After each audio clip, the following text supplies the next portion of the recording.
kami mahasiswa dari SD Kabupaten Nusa Palembang ingin melakukan penyuluhan tentang masalah pemenuhan kebutuhan eliminasi atau diare. Sebelumnya perkenalkan, nama saya Maulana Yusuf sebagai MC dan saya Saharawati sebagai fasilitator. Saya Laura Putri Rosamila sebagai fasilitator. Saya Dira Yuliani sebagai penyaji materi.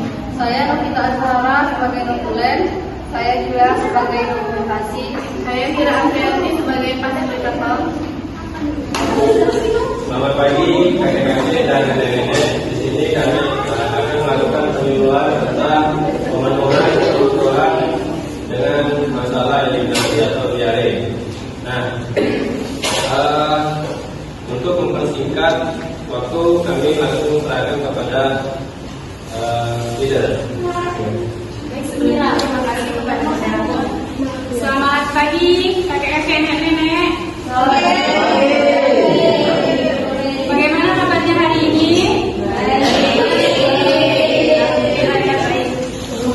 Baik, sebelumnya izinkan saya untuk menyampaikan materi dan penyuluhan kami pada pagi hari ini mengenai diare. Udah pada tahu belum apa itu diare? Boleh ibu yang belakang? Sakit perut. Benar sekali. Jadi diare adalah kondisi buang air besar atau BAB dengan konsistensi encer atau cair lebih dari 3 kali. Diare bisa terjadi pada siapa saja, terutama pada balita dan lansia, dan dapat menyebabkan dehidrasi berat tidak ditangani dengan benar. Ada penyebab diare. Yang pertama itu disebabkan oleh infeksi virus. Yang kedua itu ada infeksi bakteri seperti salmonella, shingles, dan E. coli. Yang ketiga itu ada parasit. Dan yang keempat itu ada keracunan makanan. Selanjutnya, udah pada tahu belum tanda dan gejala diare?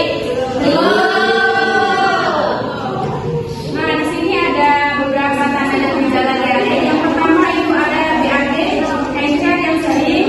Yang kedua itu ada nyeri perut atau perut. Yang ketiga itu ada mual dan muntah.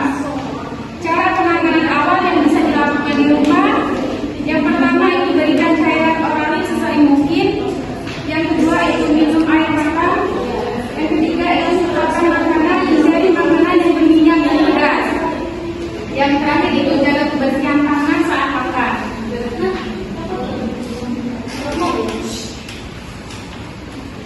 Nah, di sini kalau diarenya udah lebih dari 3 hari, kita bisa, kalau diarenya udah lebih dari 3 hari tidak baik, segera lakukan pemeriksaan ke dokter atau ke puskesmas terdekat ya kakek-kakek, nenek-nenek. Ya. Nah, kalau yang selanjutnya itu tidak mau makan atau minum sama sekali dan dehidrasi berat. Nah, yang langkah selanjutnya itu ada pencegahan diare. Udah pada tahu belum pencegahan diare itu apa? Nah, di sini ada beberapa pencegahan diare. Yang pertama itu ada cuci tangan dengan sabun, memakan makanan yang bersih. Sebelum makan kita harus mencuci tangan terlebih dahulu. Dan yang ketiga itu adalah buang sampah atau feses pada tempatnya. 1, 2, 3. Oke, ibu yang belakang. Penanganan pertama apa yang harus kita lakukan jika kita di pedalaman yang tidak ada puskesmas atau tenaga kesehatan terdekat? Oke, dari penanganan awalnya apa? Terima kasih, Nek. Kenapa lansia rentan diare? Kenapa lansia rentan diare? Terima kasih, Nek. Selanjutnya pertanyaan terakhir. 1, 2, 3. Boleh kakek kembangkan? Perkenalkan, nama saya Hadi. Izin bertanya,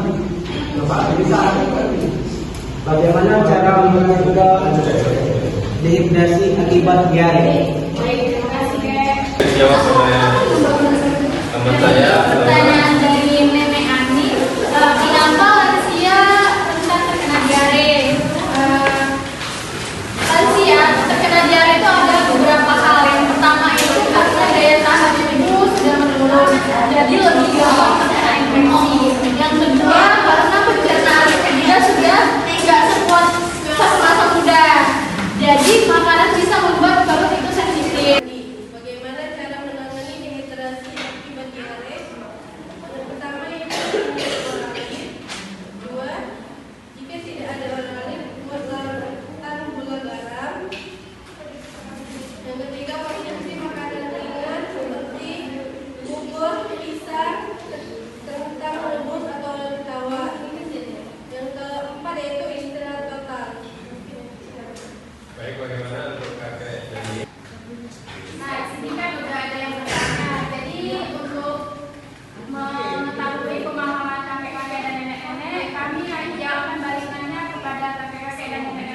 Apa saja penyebab dari diare?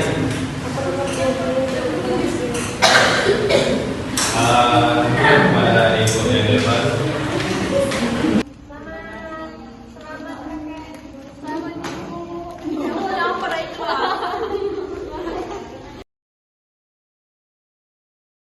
Baik, terima kasih atas perhatiannya dan partisipasinya dari dengan sekalian. Saya pribadi mohon maaf bila ada kata yang salah atau sedikit menyinggung dan lain-lain. Kami dari mewakili dari kelompok sekalian, kami undur diri, kami akhiri. Wabillahi taufiq wal hidayah. Wassalamualaikum.